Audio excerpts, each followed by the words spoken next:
বিসমিল্লাহির রহমানির রহিম। সবাইকে রফিক একাডেমি অনলাইন ক্লাসের পক্ষ থেকে স্বাগতম। আজ আমি তোমাদের পড়াবো ফিজিক্স এইচএসসি ভেক্টর অধ্যায়ের নদী ও নৌকা সম্পর্কিত একটি সৃজনশীল প্রশ্ন। হাসানের স্রোতের অনুকূলে বেগ 6 কিলোমিটার পার আওয়ার। তার মানে হচ্ছে অনুকূল কি, মানে স্রোত যেদিকে তুমিও যদি ওইদিকে যাও সেটাকে বলা হয় অনুকূল। অনুকূলে বেগটা বেশিই থাকবে, সেটা হচ্ছে 6 কিলোমিটার পার আওয়ার। এবং প্রতিকূল, প্রতিকূলে বেগ হচ্ছে 2 কিলোমিটার পার আওয়ার। তার মানে কি, স্রোত যেদিকে তুমি যাচ্ছ তার বিপরীত দিকে, এটাকে বলা হয় প্রতিকূল। প্রতিকূলে বেগ সবসময় কম হয়, সেটা হচ্ছে 2 কিলোমিটার পার আওয়ার। এই হাসান নামের এই লোকটা এসি বরাবর যাত্রা শুরু করে বি বিন্দুতে পৌঁছানোর জন্য। দেখো, এই যে এসি বরাবর যাত্রা করে বি বিন্দুতে যাওয়ার জন্য। এখন পরের ধাপে কি বলছে দেখো, হোসেন এবি বরাবর যাত্রা করে ডি বিন্দুতে আরিফের সাথে দেখা করার জন্য হাসানের সমবেগে যাত্রা করে। তার মানে হচ্ছে কি, দেখো এইখানে হাসানের বেগ যত, হোসেনও একই বেগে এবি বরাবর যাত্রা শুরু করে, মানে অল্প সময় নদী পার হওয়ার জন্য। তার টার্গেট হচ্ছে এডি বরাবর পৌঁছাবে, ডি বরাবর পৌঁছে ওইখানে আরিফ নামে এক ব্যক্তির সাথে দেখা করবে। দেখো আর একটা ধাপ হচ্ছে, আরিফ বি থেকে 3 কিলোমিটার দূরে ডি তে যাওয়ার জন্য 4 কিলোমিটার পার আওয়ার বেগে হাঁটা শুরু করে। অর্থাৎ এই জায়গায় আরিফ 3 কিলোমিটার দূরে ডি বিন্দুতে পৌঁছাবে 4 কিলোমিটার পার আওয়ার বেগে। তার উদ্দেশ্য হচ্ছে এই হোসেন নামে এই ব্যক্তিটার সাথে সাক্ষাৎ করা। এখন আমরা প্রশ্নগুলো সলভ করব। দেখো এইখানে কিন্তু স্রোতের বেগ আর হাসানের বেগ দেওয়া নাই, এটা আমাকে ইকুয়েশন আকারে বের করতে হবে। কিভাবে বের করব, দেখো তোমাকে শুরুতে ধরে নিতে হবে যে স্রোতের বেগ ইউ ধরলাম, আর হাসানের বেগ ধরলাম ভি। এখন অনুকূলে বেগ মানে কি, ওই জায়গায় স্রোতের বেগও আছে হাসানের বেগও আছে, তার মানে দুইটা যোগ। অতএব ইউ প্লাস ভি ইকুয়াল হচ্ছে 6। আর প্রতিকূল মানে হচ্ছে স্রোত যেদিকে হাসানের বেগ তার বিপরীত দিকে, তাহলে হবে v minus u by v minus u equal 2। এখন প্রশ্ন হচ্ছে যে আগে কেন ভি দিলাম, ইউ কেন আগে দিলাম না? যেহেতু হাসান স্রোতের প্রতিকূলে যেতে পারছে, তার মানে হাসানের বেগটা কি ছিল, বেশি ছিল। তাহলে এইখানে দেখো এইটা কেটে 2b ইকুয়াল কত 8, এইখান থেকে v ইকুয়াল মান হচ্ছে কত 4, এত কিলোমিটার পার আওয়ার। এটা কার বেগ, হাসানের বেগ। তাহলে দেখো হাসানের বেগটা কিন্তু আমরা পেয়ে গেছি, কত 4 পাইলাম, 4 কিলোমিটার পার আওয়ার। এখন দেখো এই যে কোনো একটা ইকুয়েশনে তুমি যদি এই ভি এর মান বসাও, এইখানে যদি আমি ভি এর মান বসাই, তাহলে ইউ সমান সমান কি, ভিটা এই পাশে মাইনাস হয়ে যাবে।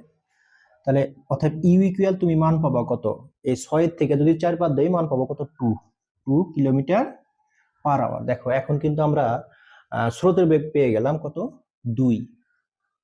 তার মানে হচ্ছে স্রোতের বেগ পাইলাম 2 কিলোমিটার পার আওয়ার, আর হাসানের বেগ পেলাম কত 4 কিলোমিটার পার আওয়ার। এখন আমরা সলভ করব। দেখো এইভাবে লিখে নিবা, লেখার পরে এখন কি করবা, আবার তুমি সরাসরি সূত্র বসালে অঙ্ক হবে যে alpha equal cos inverse minus u by v, কিন্তু সেটা অনেক ছোট হয়ে যায়, যার কারণে আমরা একটু ইকুয়েশন আকারে করব। Tan theta equal u plus v cos alpha, উপরে হচ্ছে বি সাইন আলফা। এইখানে তুমি একটা জিনিস মনে রাখবা, এই নিচে কিন্তু সব সময় সিঙ্গেল আছে কে, স্রোতের বেগ। এটা কিন্তু মনে রাখবা, স্রোতের বেগটা হচ্ছে কি সিঙ্গেল, এটাকে মনে রাখবা।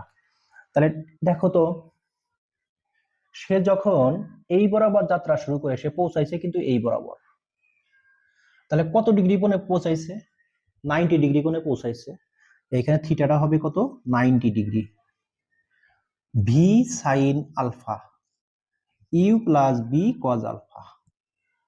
এখন এইখান থেকে তুমি ক্যালকুলেশন করবা 1090 ডিগ্রি মানে হচ্ছে infinity, v sine alpha u plus v cos alpha.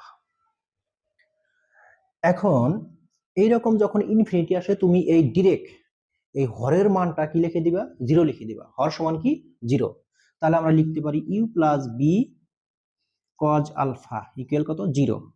দেখো এইখান থেকে তুমি ক্যালকুলেশন করলে পাবা কজ আলফা সমান সমান কত। দেখো এইটা ওই পাশে যা মাইনাস হয় ইউ, আবার ভি যদি থাকছে এই পাশে ভাগ হয়ে যাবে ভি।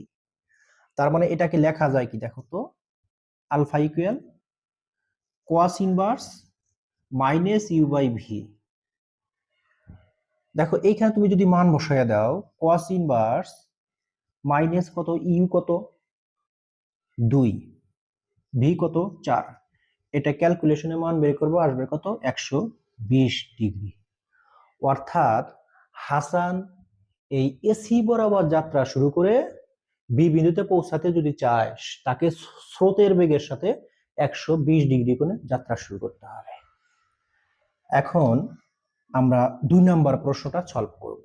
2 নম্বর প্রশ্নে বলছে হাসানের নৌকার লব্ধি বেগ কত। হাসানের নৌকার লব্ধি বেগ কত। দেখো আমরা কিন্তু ওই যে অল্প দূরত্বে যখন নদী পার হয় তখন কিন্তু সূত্রগুলো লিখছিলাম আমরা। তাহলে এটা 2 নম্বর প্রশ্ন। হাসানের নৌকার লব্ধি বেগ, হাসানের নৌকার লব্ধি বেগ, লব্ধি বেগ আমরা কি পড়ছিলাম, লব্ধি বেগ হচ্ছে ডাব্লিউ। কারণ যদিও সে বি বেগে যাত্রা শুরু করছে, সে কিন্তু বি বেগে পৌঁছাতে পারে নাই, সে পৌঁছাইছে কি ধরলাম লব্ধি বেগটা হচ্ছে কত ডাব্লিউ। এই ডাব্লিউ সমান আমরা পাইছিলাম কি বি সাইন আলফা। এখন দেখো এই যে এখানে বি কত 4, স্রোতের হাসানের বেগ পাইছিলাম 4, সাইন আলফা এর মান কত পাইছি বলতো, আলফা এর মান কিন্তু আমরা 120 ডিগ্রি পাইছি। এটা ওই 1 নাম্বার থেকে লিখবা, এখানে লিখে দিবা যে 1 হতে আমরা পাইছি আলফা ইকুয়াল কত ডিগ্রি 120 ডিগ্রি। তুমি ক্যালকুলেট দেখো তাহলে লব্ধি বেগের সূত্র কি, যখন অল্প দূরত্বে পৌঁছাবে ডাব্লিউ ইকুয়াল কি ভি সাইন আলফা। এখন এই অঙ্কের সলিউশনটা কিন্তু তুমি অন্যভাবেও করতে পারো, লব্ধি বেগ তুমি এভাবেও বের করতে পারবা, root over u square plus v square plus 2uv cos alpha. এই সূত্র দিয়েও তুমি মান বসাইতে পারবা, মান বের করতে পারবা। দেখো ইউ ইকুয়াল কত 2, ভি ইকুয়াল কত 4, এইখানে আলফার মান কত 120 ডিগ্রি, তাহলে কিন্তু এই সেম রেজাল্টই আসবে। এখন আমি 3 নাম্বার প্রশ্ন আলোচনা করব। হাসান অপর পারে কত সময়ে পৌঁছাবে। অর্থাৎ দেখো হাসান কিন্তু যাত্রা শুরু করছে সি বরাবর, সে বি বিন্দুতে পৌঁছাবে, এখন কত সময় পরে পৌঁছাবে। আমরা জানি কি অল্প দূরত্বে পৌঁছাতে হলে সময়টা বের করব।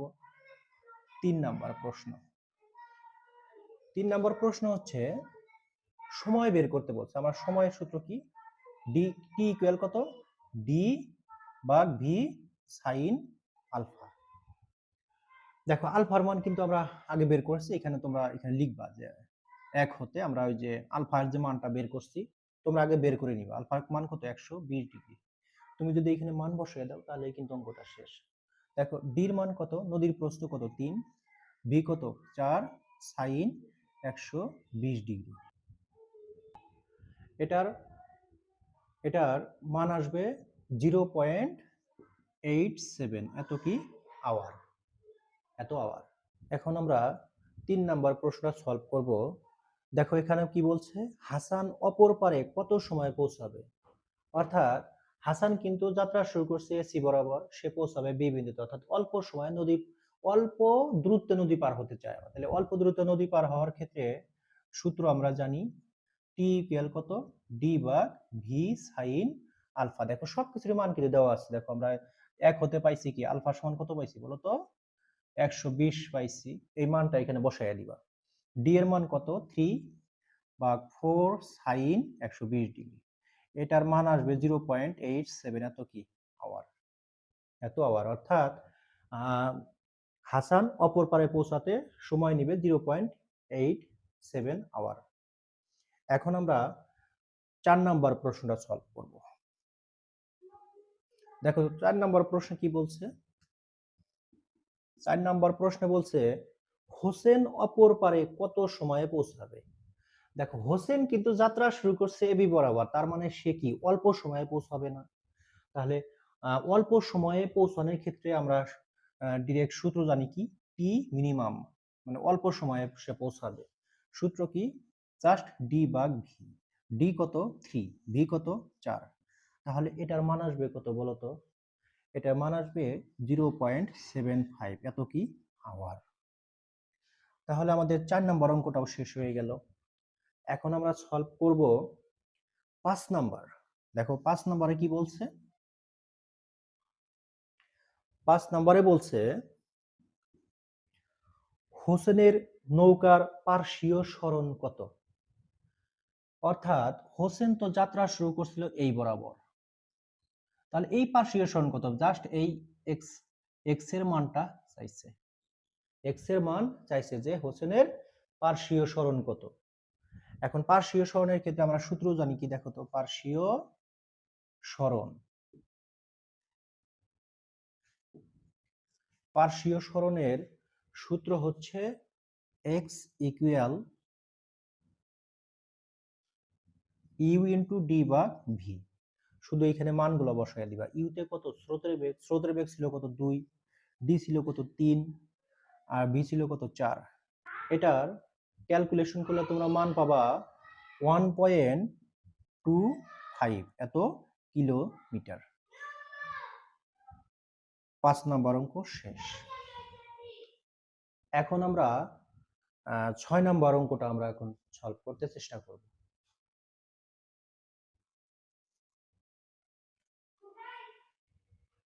6 নম্বর অঙ্কে দেখো কি বলছে। এখানে বলছে হোসেনের নৌকার অতিক্রান্ত দূরত্ব কত। অর্থাৎ দেখো, হোসেন যদিও এই বরাবর দ্রুত যাত্রা শুরু করছে, কিন্তু হোসেন যখন ওয়াই অক্ষ বরাবর যাত্রা শুরু করে তখন কিন্তু সেটা হবে 3 কিলোমিটার। কিন্তু আমি চাচ্ছি যে এই বরাবর সে পৌঁছাইছে, তার টার্গেট ছিল এই বরাবর, তাহলে এই অতিক্রান্ত দূরত্বটা কত সেটা বের করতে হবে। আমরা জানি নৌকার অতিক্রান্ত দূরত্বের সূত্র কি বলতো, নৌকার অতিক্রান্ত দূরত্ব, নৌকার অতিক্রান্ত দূরত্বের ক্ষেত্রে যে সূত্র এস ইকুয়াল কি, আমরা জানি এস ইকুয়াল কি বিটি। তার মানে দেখো এটা সূত্র হচ্ছে ডি ভাগ v into root over u square plus v square. দেখো ডি এর মান কত, নদীর প্রস্থ ছিল 3, ভি ছিল কত 4, এটা মান বসায় দাও। ই এর মান ছিল 2, ভি এর মান ছিল কত 4, তারপরে স্কোয়ার। এটা তোমরা ক্যালকুলেশন করলে মান পাবা 3.354 এত কি কিলোমিটার। এখন দেখো, এখন 7 নাম্বার একটা অঙ্ক আছে। এখানে কি বলছে তোমরা এটা দেখলেই পারবা, আরিফ ও হোসেনের একই সময়ে সাক্ষাৎ হবে কিনা।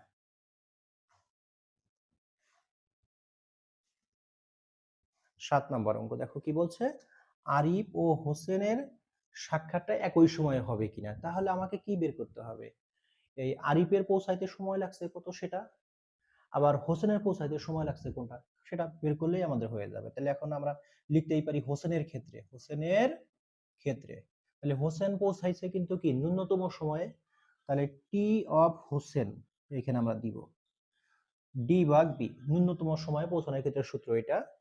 দেখো 3/4 তার মানে 0.75 এত কি আওয়ার। এখন আমরা কারটা বের করবো বলতো, আরিফ এই জায়গা থেকে এই জায়গার দূরত্ব ছিল 3 কিলোমিটার, সে 4 কিলোমিটার পার আওয়ার বেগে হাঁটছে। তাহলে এখন আবার আমরা আরিফেরটা বের করব। আরিফ তাহলে টি অফ কার এখানে লিখে নাও যে আরিফের ক্ষেত্রে, আরিফের ক্ষেত্রে, তাহলে আরিফের ক্ষেত্রে সময়টা হবে টি অফ, এখানে লিখে নাও আরিফ, সূত্র কি ডি ভাগ ভি। দেখো ডি ছিল কত 3, ডি ছিল কত দেখো 3, এইটা আসলে কিন্তু নদীর প্রস্থ নয়, এই যে ডি এটা কিন্তু নদীর প্রস্থ নয়, এটা ছিল জাস্ট দূরত্ব। এইখানে আমি একটু লিখে দেই তোমাদের, ডিটা হচ্ছে জাস্ট এই যে বি ও ডি এর দূরত্ব, এটা কিন্তু একটু মনে রাখবা।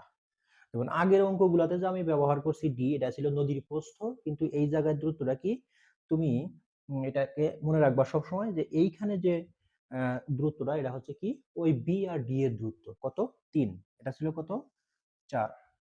মানে সে আরিফ এই বি থেকে ডিতে যখন যায় 4 কিলোমিটার বেগে হাঁটা শুরু করে, তাহলে এটার মানে কত আসতেছে দেখো তো, 0.75 এত কি আওয়ার।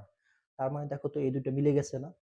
তার মানে আরিফ ওই জায়গায় যে সময় পৌঁছাবে, হোসেন একই সময় পৌঁছাবে, তাহলে তাদের কি হবে, একই সময় সাক্ষাৎ হবে। তাই এখানে লিখে দিবা যে একই সময় কি হবে, যেহেতু এখানে লিখবা যে টি অফ হোসেন সমান সমান কি টি অফ আরিফ, তাহলে এদের কি একই সময়ে সাক্ষাৎ হবে। এখানে লিখে দিবা যে একই সময়ে সাক্ষাৎ হবে, একই সময়ে সাক্ষাৎ হবে, সাক্ষাৎ হবে। তোমরা এই অঙ্কটা, এইখানে 7 প্রকারের অঙ্ক আছে, 7টা টাইপ আছে। একটা সৃজনশীলে কিভাবে কিভাবে অঙ্ক আছে এগুলো প্র্যাকটিস করবা। তোমরা একটা স্ক্রিনশট দিয়ে নাও। পরবর্তী ক্লাসে আবার দেখা হবে। ধন্যবাদ সবাইকে।